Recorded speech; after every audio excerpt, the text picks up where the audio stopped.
우리는 사회적 동물로서 수많은 타인들과 관계를 맺고 있으며 이러한 과정이 순조롭게 이루어지기 위해선 각자 상황에 맞는 기본 소양을 갖춰야 합니다. 그렇기 때문에 교육이라는 것이 존재하고 이에 전 세계 수많은 학생들이 학교라는 기관에서 학업을 통해 지식을 쌓고 있습니다.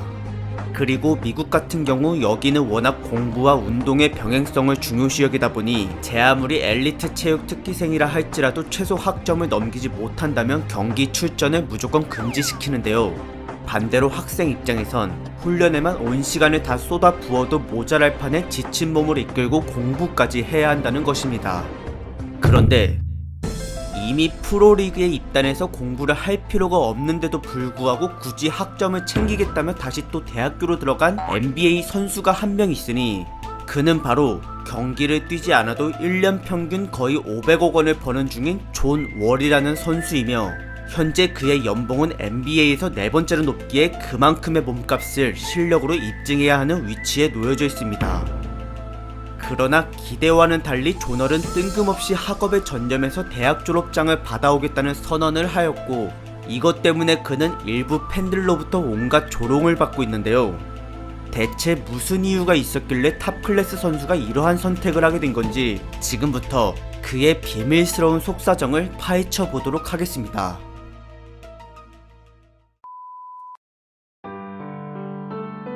(1990년) 미국 노스캐롤라이나주의 롤리라는 도시에서 태어난 조널은 자기의 친아빠를 정말 많이 사랑하는 순수한 아이였습니다. 하지만 유감스럽게도 사실 그의 아빠는 범죄자였고 아들이 태어난 지 1년밖에 안 된 시점에서 무장강도로 편의점에 돈을 털려다가 붙잡혀 감옥 신세를 지고 있었습니다. 게다가 그는 이미 과거 젊은 시절에 무장강도와 화기소지죄 그리고 심지어 우발적인 살인까지 전과가 있었던 수감자였습니다. 그래도 이 모든 사실을 조널이 전혀 모르고 있었던 덕분에 그는 매주 감옥에 면회를 갈 때마다 늘 설레는 마음으로 가득 차 있었고 비록 아빠를 볼 수 있는 시간이 짧긴 했지만 그 자체만으로 행복해 하였습니다. 한편 아빠도 이 어린 아들을 생각하며 매일매일 자신의 죄를 뉘우치고 앞으로 정직하게 살기로 다짐하였는데요. 그러나 업보라는 게 정말로 존재하는지 1998년에 그는 간암에 걸려 시한부 인생을 선고받았고 1년 뒤 석방이 되고 나서는 가족과의 마지막 여행을 끝으로 생을 마감하게 되었습니다. 당시 9살이었던 조널은 사랑하던 아빠를 잃게 된 이후로 찾아온 상실감에 의해 점점 성격이 어두워지고 반항기가 가득해져 갔습니다. 넉넉지 않은 집안 형편을 벗어나고자 농구를 선택하고 NBA를 꿈으로 삼은 그는 훗날 고교 농구부 팀 내에서 핵심 멤버급의 실력을 갖추게 되었지만 코치에게 대들고 동급생과 쌈박질을 하는 등의 나쁜 행실 때문에 2번이나 고등학교에서 쫓겨나고야 말았습니다. 이를 지켜본 엄마는 조널을 앞에 두고 아빠 같은 비참한 삶을 살지 말아달라고 신신당부하였는데 혼자서 8명이나 되는 자식들을 먹여 살리기 위해 뼈가 빠지도록 3개 이상의 굳은 일을 하고 있었던 그녀의 심정은 정말 참담했을 것입니다. 그런데 때마침 조널의 인성을 바로잡아줄 결정적 인물이 나타났으니 그는 바로 조널이 3번째로 들어간 고등학교 농구부의 감독이었습니다. 그는 조널이 기본 소양을 가질 수 있도록 학업 성적에 신경을 많이 써주었는데 이러한 감독의 지도 아래 더 이상 방황하지 않고 성실한 스포츠맨으로 다시 태어나게 된 조널은 이전보다 더 훌륭한 실력을 펼치며 고교 농구부 리그를 장악하고 다녔습니다. 어릴 때부터 NBA 레전드 앨런 아이버슨의 모든 것을 따라하며 꿈을 키워서 그런지 조널의 스피드와 드리블은 말도 안 될 정도로 빠르고 현란했으며 그 이외의 득점과 어시스트에서도 전국 탑클래스 레벨에 지녔기에 최고 유망주들만 참가할 수 있는 여러 캠프에 가서 MVP를 차지하기까지 하였습니다. 그리고 졸업반 때에는 고교 농구부 리그에서 평균 19.7득점과 9어시스트로 노스캐롤라이나주의 챔피언십 우승컵을 품었는데요. 이러한 그의 활약에 많은 스포츠 매체들이 극찬하였고 이에 전국 1등으로 평가를 받은 조널은 농구에서 명문으로 손꼽히는 켄터키 대학교로 진학을 하게 되었습니다. 그리고 나서 맞이한 대학 무대에서도 폭발적인 득점력을 선보이며 무섭게 기량을 펼치고 다녔던 그는 팀을 19연승으로 이끌었을 뿐만 아니라 12개 학교가 속한 지역의 플레이오프 토너먼트에서 우승과 MVP를 차지해냈고, 더 나아가 올해의 신인왕과 올해의 선수상, 그리고 전체 대학 토너먼트에서의 8강 진출이라는 성과도 달성하였습니다. 그렇게 온갖 명예를 누린 조널은 곧바로 1학년을 마치자마자 2010 NBA 드래프트에 신청서를 냈는데요. 여기서 그는 60명 중에 무려 1등으로 워싱턴 위저즈로부터 지명을 받았고, 드디어 오랜 세월 동안 시달려왔던 가난한 형편에서 벗어날 수 있게 되었습니다.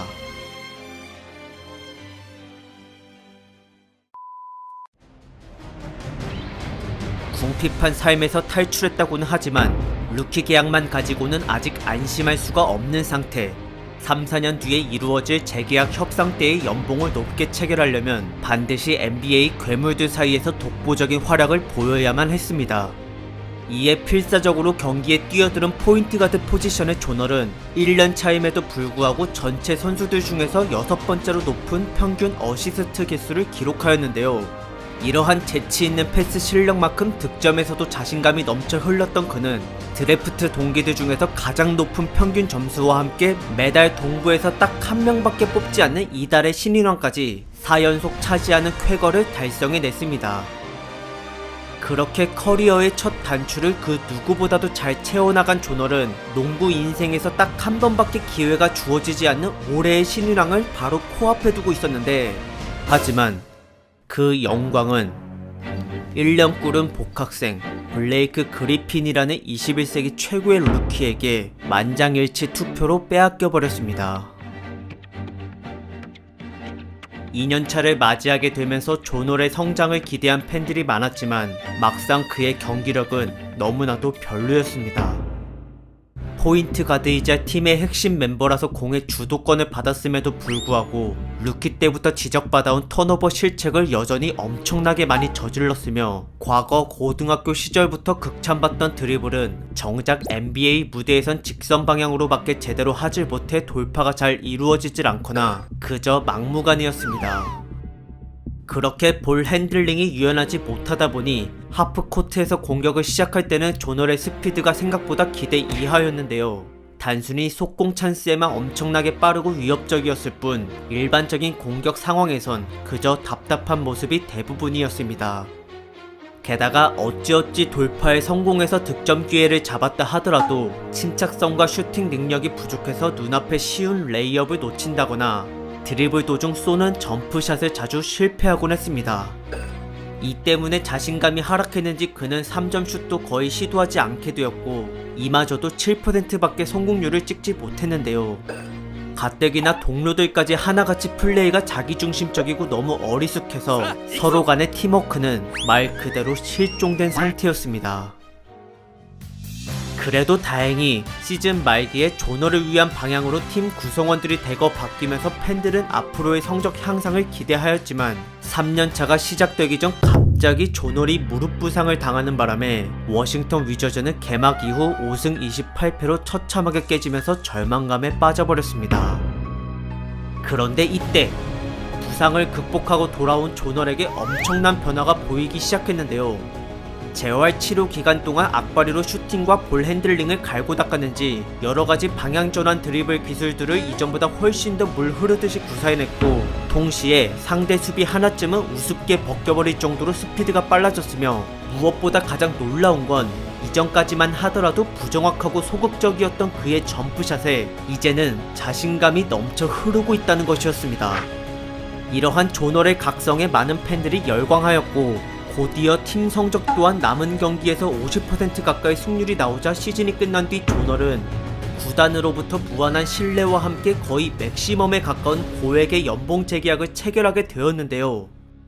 이날 그는 오랫동안 8명의 자식들을 부양하기 위해 쉴 수 없이 일해온 엄마의 희생을 떠올리며 눈물을 흘렸고, 이젠 남은 여생을 편하게 돌봐드릴 수 있다는 사실에 소리 없이 기뻐하였습니다.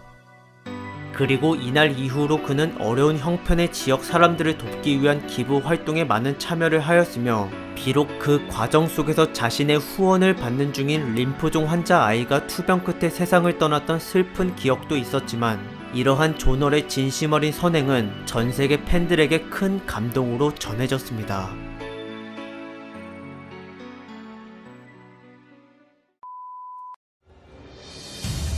재계약을 맺고 나서부턴 조널의 기량이 비약적으로 상승해 나갔으며 4년차 13-14 시즌에는 생애 처음으로 올스타에 뽑힘과 동시에 슬램덩크 콘테스트에서 챔피언을 차지하기까지 하였습니다. 게다가 지난 5년 동안 밑바닥 순위권에서만 떠돌고 있었던 워싱턴 위저즈를 순식간에 동부 5등으로 끌어올려 강팀의 반열에 들어서게 하였고, 더 나아가 6년차 15-16 시즌까지 그는 동료들의 움직임을 조율하며 적시적기에 패스를 건네주는 포인트 가드답게 평균 어시스트 개수에서 전체 2등과 3등을 오가는 활약들을 보여주었습니다. 그리고 비록 이때까지는 슈팅에 대한 기복이 심했던 터라 플레이오프 때마다 많은 실책으로 매번 탈락을 당하긴 했지만 7년차 16-17 시즌을 맞이하고 나서부턴 이제 완전히 실력이 가다듬어졌는지 날렵한 스피드를 동반한 다방면적인 드리블 돌파와 깔끔한 득점 마무리, 그리고 미들슛과 3점 슛에서도 비교적 안정적인 모습을 보였으며, 특히나 가장 인상적인 부분은 주변 동료들의 스크린 몸빵을 이용하는 점과 돌파 이후 빈 곳에 패스를 찔러주는 등의 여러 팀플레이 면에서 훌륭하게 발전을 해줬다는 것이었습니다. 게다가 조널은 공격뿐만이 아닌 수비에서도 빛이 났는데, 스틸로 랭킹 1위를 할 정도의 집중력과 동포지션 평균 대비 높은 키와 어마무시한 운동 능력으로 상대 선수의 슈팅을 블락하며 공수 모두에서 뛰어난 경기력을 보여주었습니다. 그렇게 해서 평균 23.1득점에 랭킹 2등에 달하는 10.7 어시스트를 기록하고 야심차게 플레이오프로 뛰어드는 조널은 1라운드를 가볍게 통과하고 2라운드로 진출해 동부 1등 보스턴 셀틱스와의 대결을 펼쳤는데요. 물론 시작 두 경기가 모두 원정인지라 부담이 꽤 있었겠지만 이에 아랑곳하지 않았던 조널은 1차전에서 무려 16개의 어시스트를 기록하였고, 그 다음 경기에선 13개의 어시스트와 40득점으로 슈퍼스타급의 활약을 선보이며 보스턴의 수비를 짓눌러버렸습니다. 그러나 막상 그 두 경기의 결과는 워싱턴이 12점 차와 10점 차로 압살당하는 걸로 끝났으며, 그 중심에는 1차전 33득점과 거기에 20점을 더 얹어서 2차전을 53득점으로 워싱턴의 수비진을 쑥대밭으로 만든 175cm 현역 최단신 선수 아이지아 토마스가 있었습니다. 당시 그는 경기 도중 충돌로 앞니가 부러져 고통을 느끼고 있었음에도 불구하고 오히려 더 폭주해서 득점포를 마구 터뜨렸는데요. 여기에 속수무책으로 당하면서 6파울 퇴장과 평정심을 잃은 야투율로 두 번 다 모두 패배한 워싱턴 선수들은 다시 정신을 차린 뒤 어떻게 해서든 3차전부터 스코어 역전을 해내고자 수비에 모든 집중을 쏟았고, 필사적인 압박으로 상대의 슈팅 실패를 유도하자마자 빠른 역습을 감행해 보스턴을 정신없게 만들었습니다. 특히나 4차전 3쿼터 때가 정말 놀라웠는데, 워싱턴이 26득점을 하는 동안 보스턴은 그저 아무것도 못하고 0득점에 머물렀던 적이 있었습니다. 그리하여 분위기 반전에 성공한 워싱턴은 2승을 따내고 동점을 이루어냈는데요. 거기서 잠시 5차전에서의 패배로 그 균형이 흔들리긴 했지만, 조널이 6차전을 마지막 끝내기 3점 슛으로 점수를 뒤집어 놓고 종결시킨 덕분에 두 팀의 대결은 7차전까지 이어질 수 있게 되었습니다.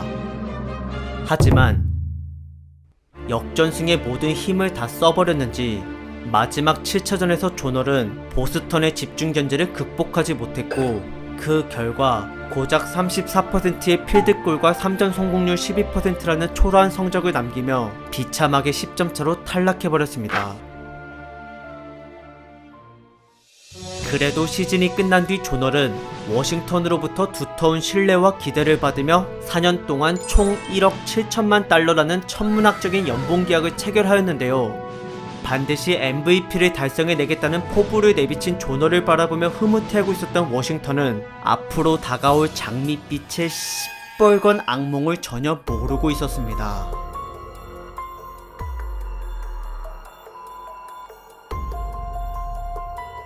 최고의 선수가 되겠다는 야망으로 17-18 시즌에 나선 조널. 하지만 어째서인지 그의 경기력은 나아지기는커녕 시간이 지날수록 점점 불안해져만 가고 있었습니다.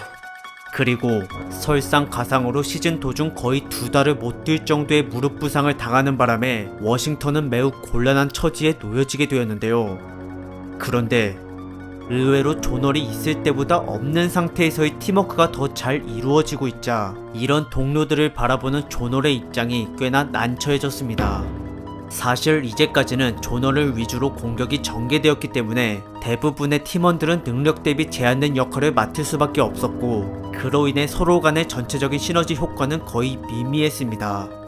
게다가 동료들과의 사이가 좋지 않다는 루머에 휩싸이는 바람에 존월은 더욱더 초조해졌고, 부상에서 복귀한 뒤 곧바로 맞이한 플레이오프에서 1라운드를 넘지 못하고 탈락하자 이에 그는 팀의 리더임에도 불구하고 동료들을 평가절하하며 로스터에 대한 불만을 노골적으로 표출하였습니다. 경쟁이 치열한 스포츠 세계에서 자존심은 필수이긴 하지만 그 크기에 걸맞는 결과를 내주는 것 또한 당연하기에 존월은 또 MVP를 목표로 하고 18-19 시즌에 나섰는데요. 그러나 중간에 심각한 발뒤꿈치 부상으로 수술대에 오르면서 남은 경기를 못 뛰게 되었고, 엎친 데 덮친 격으로 선수 인생에서 가장 치명적인 아킬레스건 파열까지 당하는 바람에 이제 그는 더 이상 에이스로서의 기대를 받지 못하게 되었습니다. 심지어 이렇게 가치가 추락했는데도 불구하고 이미 맺어놓은 무자비한 연봉 계약 때문에 존월을 처분하는 것은 거의 불가능해졌으며, 이를 알게 된 구단 입장에선 그저 땅을 치고 후회할 수밖에 없었습니다. 복귀 날짜를 전혀 가늠하지 못할 정도로 암흑기에 빠져버린 존월. 하지만 그는 여기에 절망을 하기보단 인생에서 가장 해야 될 무언가를 하러 밖으로 나갔습니다. 그건 바로 대학교 졸업장을 취득하는 것이었는데요.